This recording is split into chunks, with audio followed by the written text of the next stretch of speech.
अब आप ये देखिए, can you see these tools? पहचानते हैं ना क्या है? दिस इज अ हैमर,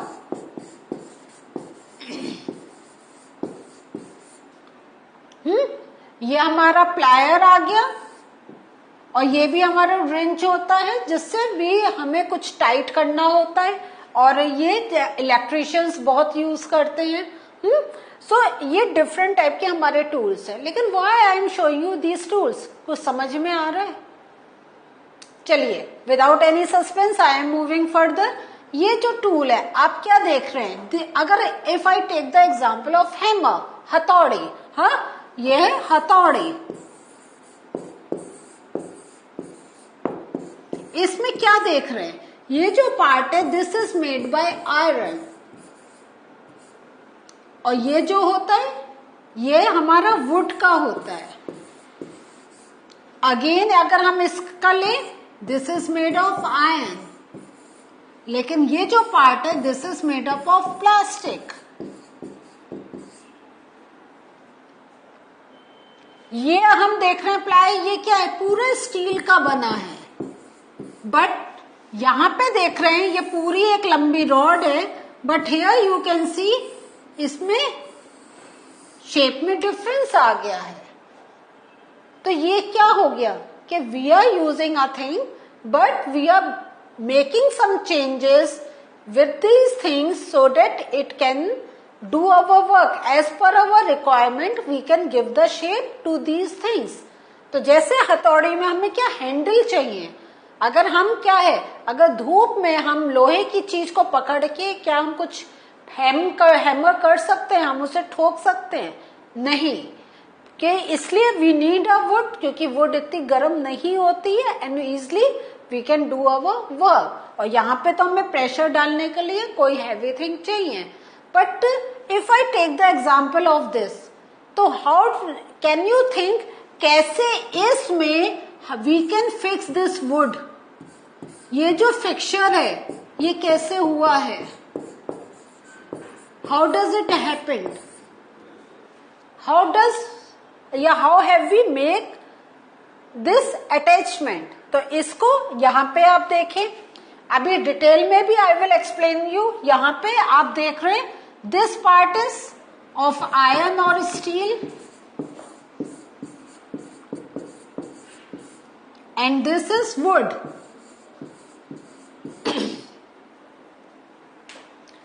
सो इन दो को मिला के हमने ये चीज बनाई। तो ये सब कैसे हुआ? तो चेंज आया ना। आयरन कैसा था, उसको we have brought some change. Wood भी हमें कितनी शेप्स का मिलता है, अपने according we have made some changes in it. तो ये सब कैसे हुआ? Let us understand this concept. ये जो procedure to fix tool parts है ये कैसे होता है? इसमें क्या करते हैं, the iron blade of these tools has a ring. ठीक है, यहां पे आप ये देखें, this is a ring, means छेद। इन दिस रिंग क्या होता है, wood handle fixes up. Normally क्या होता है, रिंग इज, अब ये this is very important for you to understand. ये जो रिंग होता है it is slightly smaller in size than the wooden handle. Means इस हैंडल से ये जो छेद होता है it's a bit small, क्योंकि क्या करना है, इसको अपने अंदर टाइट करना है। तो अगर ये बड़ा होगा, इफ अगर जो इस ग्रुव में हमें एक लुक हेयर, सो अगर हमें इसके अंदर कुछ टाइट करना है तो ये जो हमारी रिंग है it should be small so that it can hold the wooden part. है या नहीं है, इसको ऐसे करना है। लेकिन अगर ये साइज छोटा है तो ये कैसे जाएगा, how will it go inside it? So this is the procedure. इसको I am explaining it to you कि ये जो है, तो द रिंग इज स्मॉलर। तो टू फिक्स द हैंडल क्या होता है, वी हीट द रिंग। और जब हम हीट करते हैं, because this is a metal, it expends, वो थोड़ा सा बड़ा हो जाता है। और जब वो बड़ा हो जाता है we fix the wooden handle. और उसके बाद क्या होता है, जब हैंडल अंदर डाल देते हैं we let it cool down, हम उसकी कूलिंग करते हैं। तो जब वो कूल होता है इट कॉन्ट्रैक्ट्स। तो हीट करने पे एनीथिंग एक्सपेंड्स, कूल करने पे द थिंग कॉन्ट्रैक्ट्स। तो जब वो कॉन्ट्रैक्ट होती है तो जो थोड़ा गैप होता है दोनों के बीच में वो पूरा इट गेट एडजस्टेड। तो in this way by heating and by cooling we are bringing the change. हो रहा है या नहीं हो रहा है? Now fixture of cart wheel with metal rim. अब ये देखें, ये क्या है? इसके यहां जो ये आपको ग्रे पार्ट दिखाई दे रहा है this is the metal rim, this is metal rim, ठीक है। और ये जो है दिस इज वुडन व्हील, और इस वुडन व्हील के सरफेस पर we have to fix this metal rim. इसका क्या प्रोसेस होता है? नाउ टू फिक्स इट हम लोग क्या करते हैं, इसमें सबसे पहले इस बात पर ध्यान दीजिए, जो मेटल रिम होता है means this part, this is slightly smaller then this size, क्योंकि इसको अंदर जाके फिक्स होना है। तो अगर ये इस साइज से बड़ा होगा तो व्हाट डू यू थिंक, वो तो बाहर निकलेगा ना, छोटा होगा तभी वो टाइट होगा। सो ये जो पार्ट है that is some slightly smaller than the wooden wheel.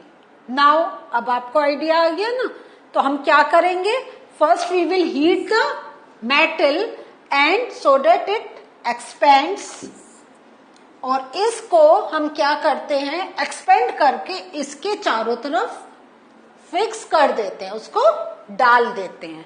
Now after that क्या होता है, we pour some cold water, तो the cold water is poured over the rim, इसके ऊपर डाला जाता है। तो कोल्ड वाटर डालने से क्या होता है, इट कॉन्ट्रैक्ट्स, जो मेटल रिम होता है it contracts and then it gets fitted tightly in the wooden wheel. Clear हुआ? So two things you have seen कि by heating we are expanding anything so that the other thing can be adjusted out, and then we cool down so that it comes to the required size and the things can be attached with each other. Now heating of water.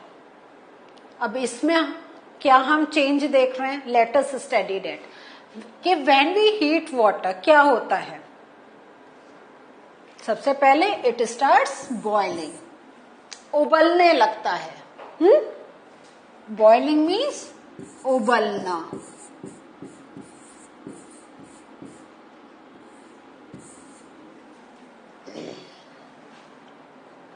Now if we keep on heating what will happen?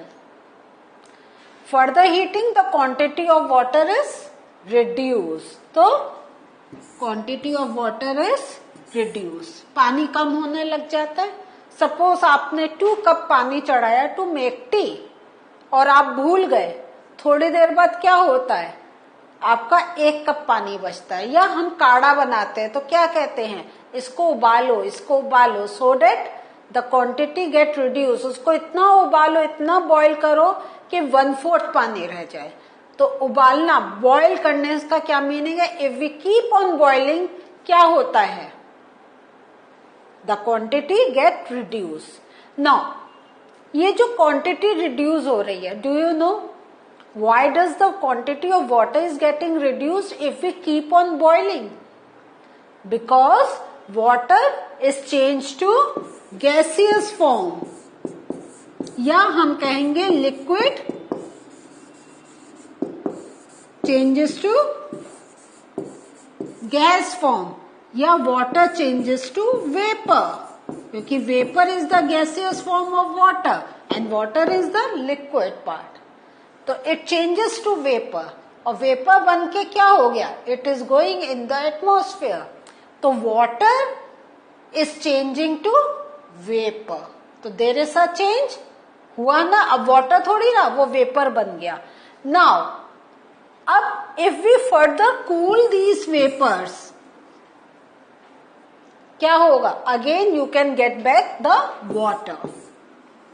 तो when we heat water, it changes to vapor. When vapors are cool, they again changes to water.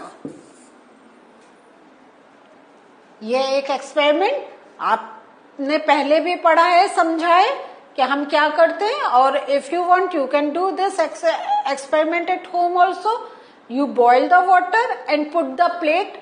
When it starts boiling, keep the plate on the pan जिसमें आप पानी गर्म कर रहे हैं.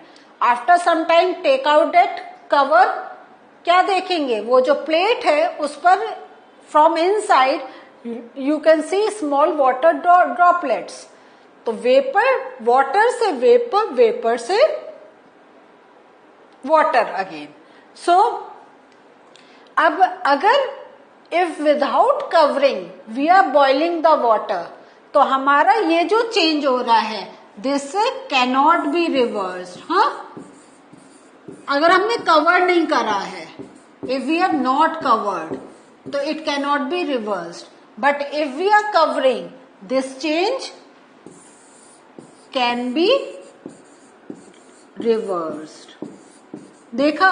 तो by changing the method, one with the same thing, one change can be reversed, the other change cannot be reversed back. Now I take the example of melting of ice. क्या होता है? When we heat ice, या heat ice, क्या अगर हम fridge से निकाल के आइस को बाहर रख दें, क्या होगा? एटमॉस्फेरिक हीट से it will start melting. It will melt. Melt होके क्या होगा? It will change to water. Now what do you think? Can we change this water into ice?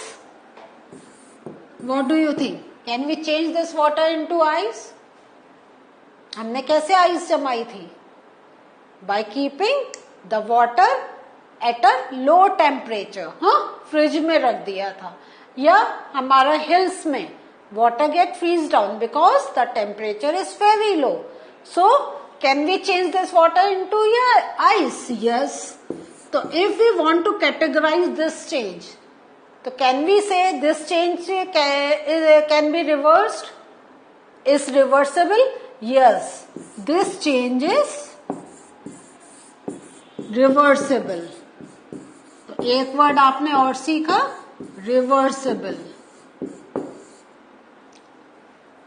और water can be reversed to ice. You can say in any way.